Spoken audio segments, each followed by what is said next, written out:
Unification of humanity into one realm is an obvious path. What I don't understand is why we broke up into petty realms in the first place.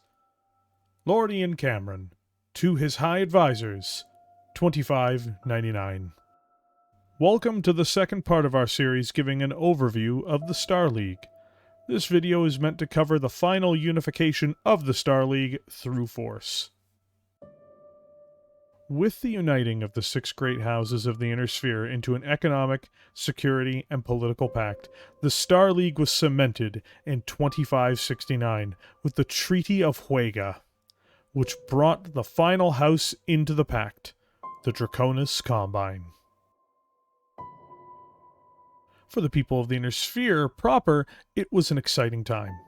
Uniting together meant sharing the immense resources found in human space. Moreover, the Terran hegemony was more technologically advanced than themselves, and had higher quality products of all types, meaning these regions could develop themselves more quickly, increase their standards of living, and better outfit their armed forces with technology now available to them, at least as far as the purchasing went, from within their ally.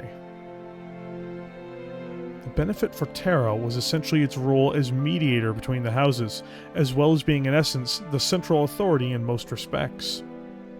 The League may have provided economic benefits to the houses, but there was a loss of sovereignty in many respects, despite the Charter claiming that all member states were equal, at least at this stage.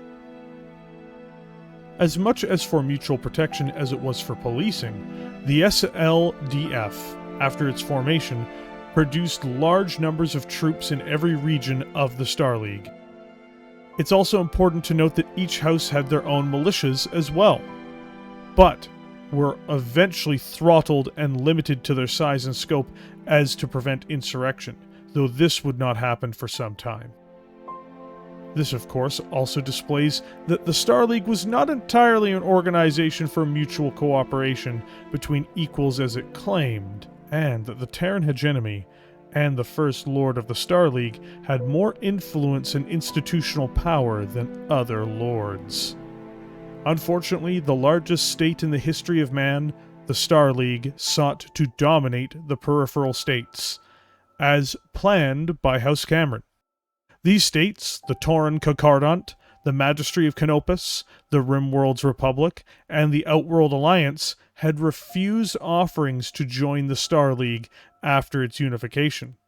Every invitation offered by Ian Cameron, the First Lord, was rejected by them all. This is largely due to the peripheral nations perceiving national sovereignty as vital to their cultural and economic interests in ways which the rest of the Inner Sphere did not value at the same level.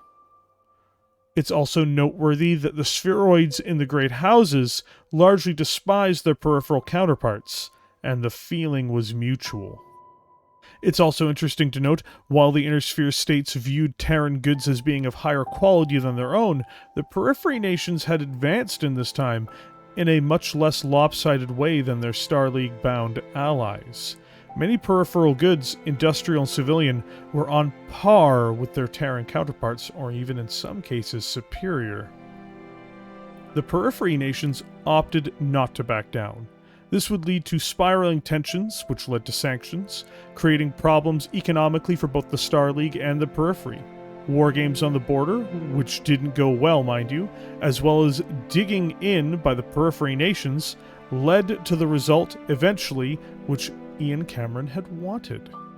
The Reunification Wars would emerge from this. It would employ large numbers of soldiers, which were now out of work after the restrictions put on house units and the formation of the Star League Defense Force. It would also finally bring all of humanity under one roof. It was believed even that the war would be relatively quick from the Star League's perspective. Instead, the conflict would be drawn into years of horrific carnage for all parties involved. Periphery nations fought with cunning and a fanatical will to resist, while the materially superior SLDF drove forward, suffering intense losses. Inevitably, the Unification Wars would have an immense human toll and would destroy much of the industrial base and infrastructure across the Periphery. And these regions would require an immense rebuilding effort by the Star League itself after the regions were brought under their rule and occupation. Leonard Kurita would take up the throne of the Draconis Combine during the Reunification Wars as well, and it's noteworthy that the Draconis Combine almost became a true belligerent towards the rest of the Star League during this time. Leonard, a drunk, debauched, unstable, corrupt madman, made threatening troop movements towards the Terran hegemony repeatedly, sired countless bastards, attempted to assault the First Lord Nicholas Cameron, and stabbed one of the First Lord's guards to death before fleeing the scene of the crime.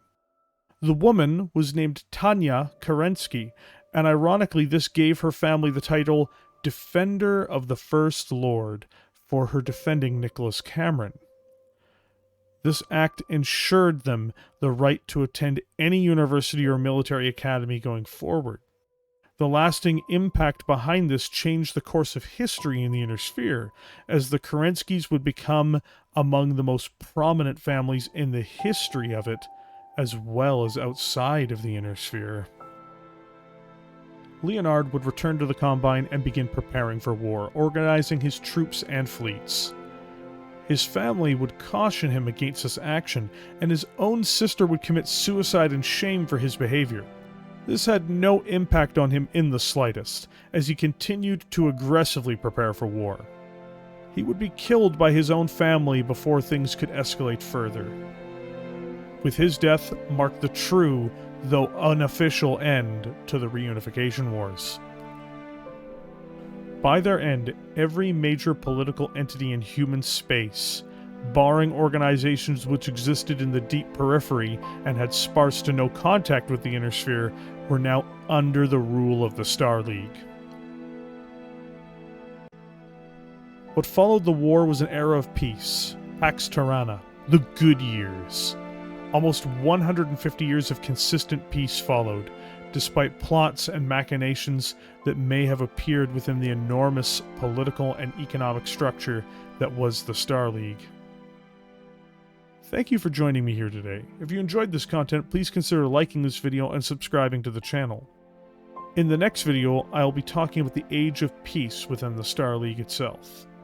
With that, I'll catch you in the comments section below.